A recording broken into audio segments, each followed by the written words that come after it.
Hello everybody, welcome to another daily dose of gaming news and all that good stuff. And as always, I also publish on Rumble, on Blogger as an archive post thing there, and on Patreon for extra support. And again, any kind of updates I usually go about on the Twitter X platform. And yeah, that's it regarding content creation. Today we're going to get later the Jedi Fallen Order episode, and tomorrow will be Mutineer Zero Road to Eden. In the meantime, I will try to stream here and there. I did manage to stream Saturday and Sunday. Pretty good streams. We did a lot of stuff, starting opening up more Lunia of the Lakes.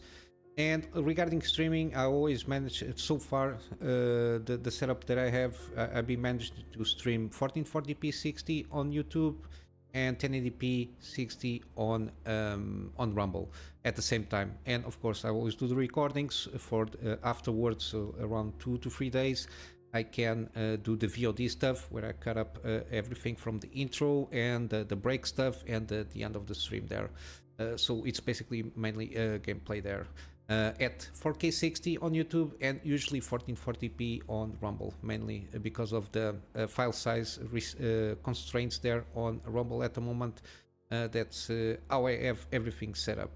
Again, no fixed schedule for the streams at this moment in time. I cannot make that committed at this moment in time, mainly because how I work and the private clients that I have. Usually it doesn't allow me to have like a fixed schedule to work. Sometimes during the day I already had one of instances. I have to cut short a little bit. I think this one, this VOD, I had to cut a little bit shorter because I received some messages for like a late night job I had to do for them with some urgency. But yeah, that's why I cannot commit at this moment in time with a fixed schedule on live stream. But when I can, usually it's around 10 minutes before I start stream. I always do the announcement on Twitter. But yeah, this is it regarding channel updates. Let's go to the news. Similarly, Steam has building up with concurrent players or users being used at the same time. Got the previous record was about 33 millions and something. Now it's 34 millions and change.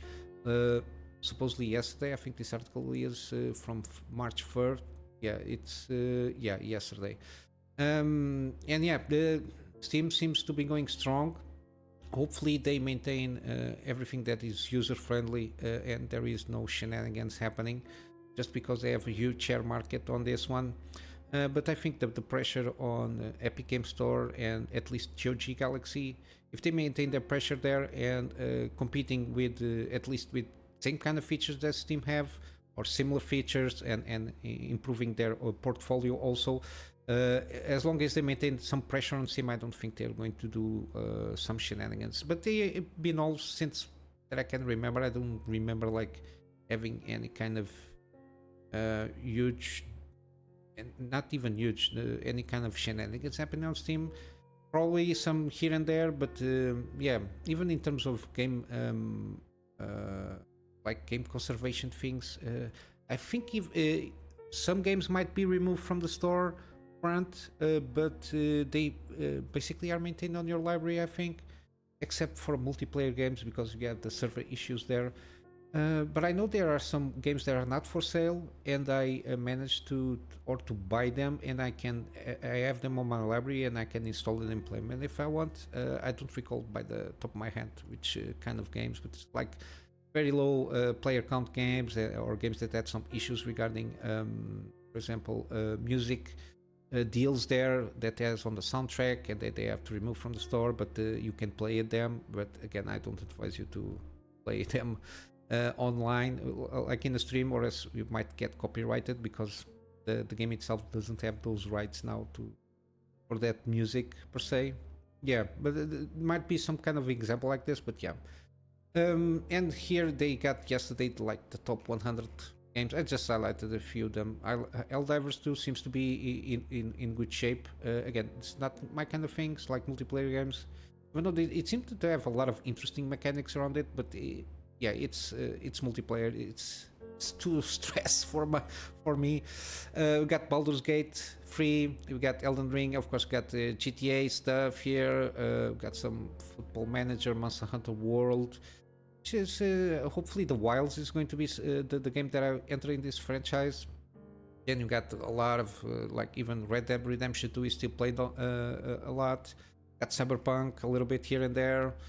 Yeah, we got a lot of stuff here. Even Hunt Showdown, that's interesting. That's a game that I think it's a little bit underappreciated, at least in terms of mechanics of the multiplayer and how it works. But yeah, we got a lot of games here. But it's good to see that the Steam is in good health, and hopefully everything goes okay. And continuing with that, I got another thing here regarding like the Steam DB kind of a thing, the survey things they do. Again, I'm not sure in terms, for example, in terms of GPU, they can be depends on the if it is APUs, but whatever. The thing is regarding monitors.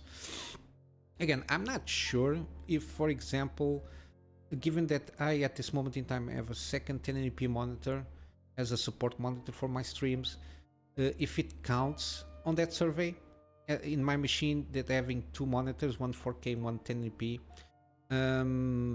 But yeah, again, we have been seeing surprisingly 1440p monitors rise up a little bit, now closer to almost 20%. It's basically 19% basically as a primary display. Okay, I think I got my answer here. Primary displays using this resolution, 4K and ultra wide 1440p are around 4%. So I'm in a very low end here on the 4%. Even though again, this doesn't mean that every game is played at 4040p. Of course, some games, depending on your GPU, might have to be downgraded to 1080p or with some upscaling technology of some sorts. But it corresponds to a certain degree of the rise of GPUs that are more in line with 1440p gameplay, like the 4070s, 4060 Ti-ish, depends. The 4070, it's an okay one to play 1440p, and the 4070 Super. They have solid performance in the sense that you can play 1440p 60 in most games, even recent ones, I think. Not mistaken, they don't have an issue playing 1440p. Yeah, and of course in certain titles they can reach around 100. Again, they don't see, yeah, in terms of like, I don't think it is something they can get around getting those numbers. The frequency of the monitors, like the average, if it is 144, 60, 100, 120, I don't know. Yeah, and the fact that this shift is being represented, that 1080p displays are kind of dropping little by little. It's now sitting below 60 frames, 60%. Sorry. Again, I think a lot of people still maintain 1080p because, as we saw in the top 10 games, there is still a lot of people playing Counter-Strike, Apex Legends. Usually they are like more faster monitors there, usually 1080p, 360 Hz and everything. Probably people are using those kind of displays still, or 1080p because it's easier to get around with the lag thing. In terms of the how they play it, but yeah, it's interesting to see that yeah, it's been a slow growth, but it's a steady one from what I understand. Hopefully, I just wish that everybody could play at least 4K 60 on a PC, any kind of game they want. I have the privilege of doing so, but yeah. It is what it is. I had the luck to have some excellent customers that they went up together and they offered me a budget to build a PC to continue to work for them and expand my repertoire of work that I do for them.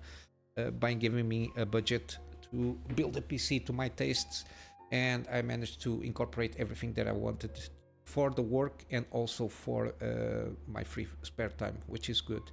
But yeah, it's good to see that at least this is rising up little by little, and people can enjoy better games or the games in better resolutions. Um, Changing up gaming news, got a new optimized texture mod for Cyberpunk 2077. Supposedly is optimized also for ray tracing, which is interesting. I don't know how you optimize textures for ray tracing. Again, I never did a mod. Some mods I don't understand very well how they work on how you can create a texture that it can be optimized for ray tracing. But yeah, it's good to see that you have this. This is in conjunction with the fact that recently I covered this, that there is the new patch 2.12, which introduces by itself ray tracing improvements and some fixes for stuttering on Intel CPUs because of the P and the E cores there. But yeah, you got the link here for Nexus mod.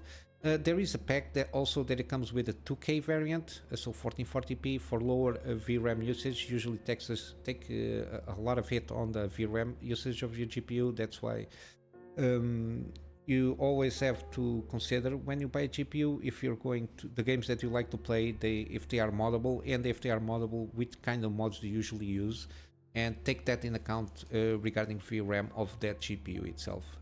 At this moment in time, in average, AMD GPUs for the kind of similar performance tend to have more VRAM, which is better for modding. Takes you notice less impact on performance regarding with AMD if they are in similar performance. The more VRAM you have, the more budget you have to put more mods. Usually that's how it works in a general sense of things. But yeah, it's good to see that the game is being continually supported in terms of mod releases. Again, the same thing with The Witcher 3. From time to time you get like new and improved and refreshed mods for that game, which also, it's always good to see. Got some rumors here regarding Ghost of Tsushima. Sorry, Tsushima? I think it's Tsushima. The PC version might be confirmed soon. Some insider that supposedly has a good track. Again, I don't know these kind of insiders by name. I'm very terrible with names, but according to the article, it seems to this guy seems to have a good track record regarding this kind of insider leaks kind of a thing here. Basically, you got some notes here that Ghost of Tsushima is basically the only big PlayStation franchise other than Gran Turismo that hasn't made into PC yet. I think Gran Turismo for sure is losing a lot of sales if by not being ported to PC. There is a rabid fan base of racing people that like this. The more variety you have, the better. And I think they will have a huge impact in sales if they ported the game to PC, but it's one of those things. Because even Uncharted, Last of Us, God of War, Spider-Man, Horizon, they have been ported to PC, and of course other games. This is just referring to big franchises. But yeah, supposedly we might get news March 5th, so tomorrow. I don't know why tomorrow. Again, my memory is not the best. I don't know if there is something for PlayStation kind of a thing here in terms of like a showcase or something like that, or kind of updates there. But supposedly tomorrow we might have news or not. We'll see how it goes. If I see something tomorrow, I will let you know. Again, depends on my time zone. Probably usually when I do the news stuff, it's like very early morning on the US side, so usually these sites tend to be on the very time zone on the US. But yeah, if I see something, I'm very interested about this game because it's kind of an open world-ish kind of a thing there. Got that Japanese mythology there, which since its launch, it was praised for being trying to be very accurate on the culture of at the time that is trying to depict there.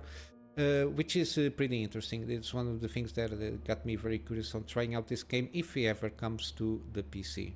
But yeah, and supposedly if it comes to PC, supposedly there will be like a director's cut, similar like the Horizon and the Horizon not Forbidden West, which ones? Horizon Zero Dawn, which is like a director's cut, got all the DLC and all the goodies there on one package there.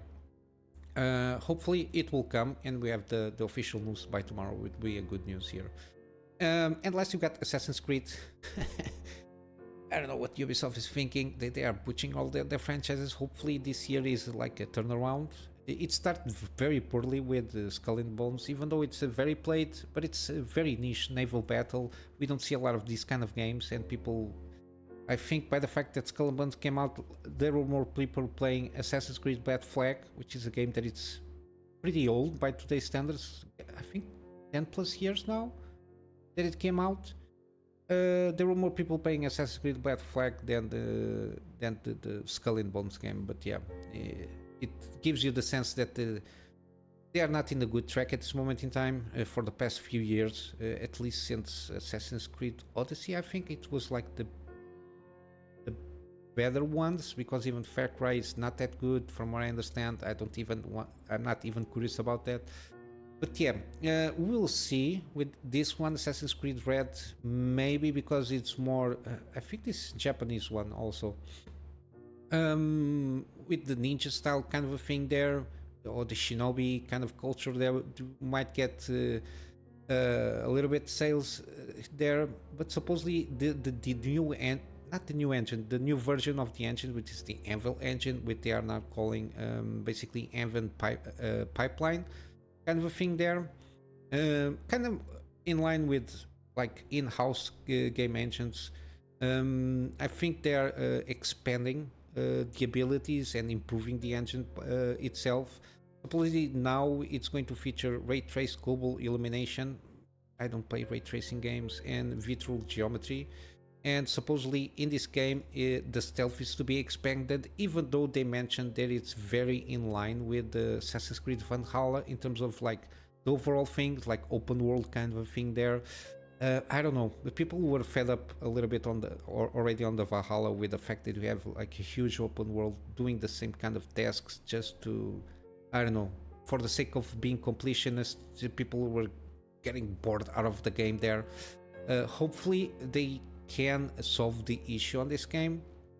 Again, Anvil pipeline, hopefully they will open up here, because they really needed to upgrade the engine.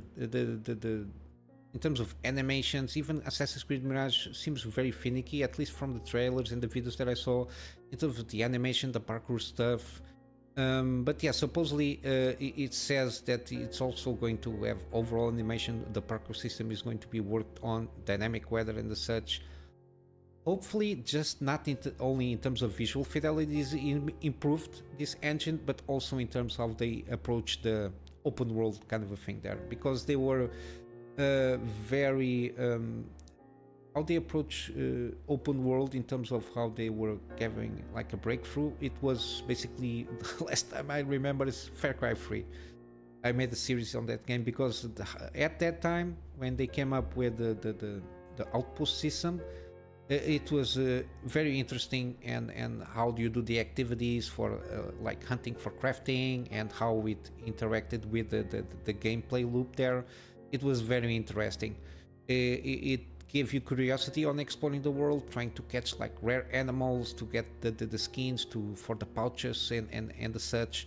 It was very interesting how they went about it, and the fact that you had like the outpost system, how you can mitigate the presence of enemies by the fact you are basically leading a revolution there on the natives against the invaders, let's say.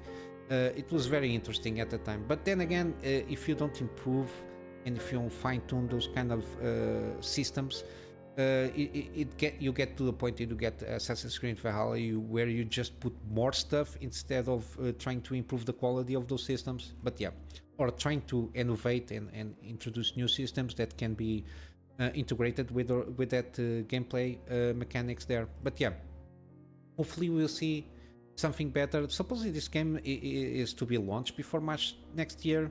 But yeah, we don't have like news. It's still called Assassin's Creed Red.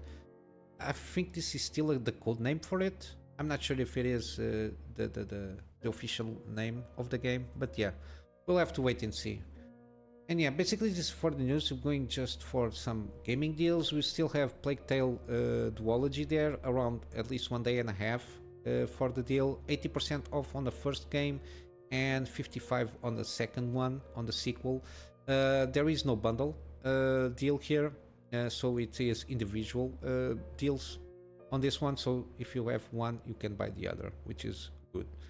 We got also the Resident Evil franchise is still up. I'm not sure. This is part of the Capcom publisher sale. I'm not sure. Let me see if we can get a timeline because there we don't have to seem to indicate any kind of the end of the deal. Yeah, it's a thing from Capcom. I'm not sure when this deal will end, but yeah, I will leave the link of all the Resident Evil games. I just referenced this one, Resident Evil Revelations 2. Again, this is one of the remake stuff. The earlier ones, if I'm not mistaken.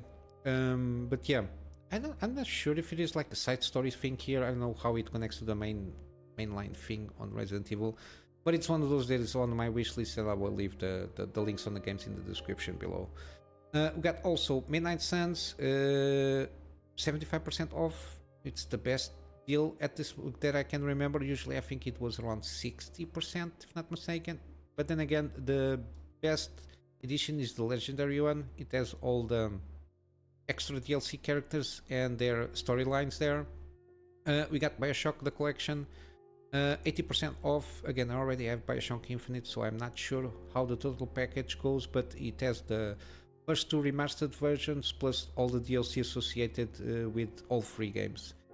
And we got Lords of the Fallen 40% off or 45% on the deluxe. This is for the deluxe upgrade. So if you have the base game, you can upgrade the version for the deluxe version.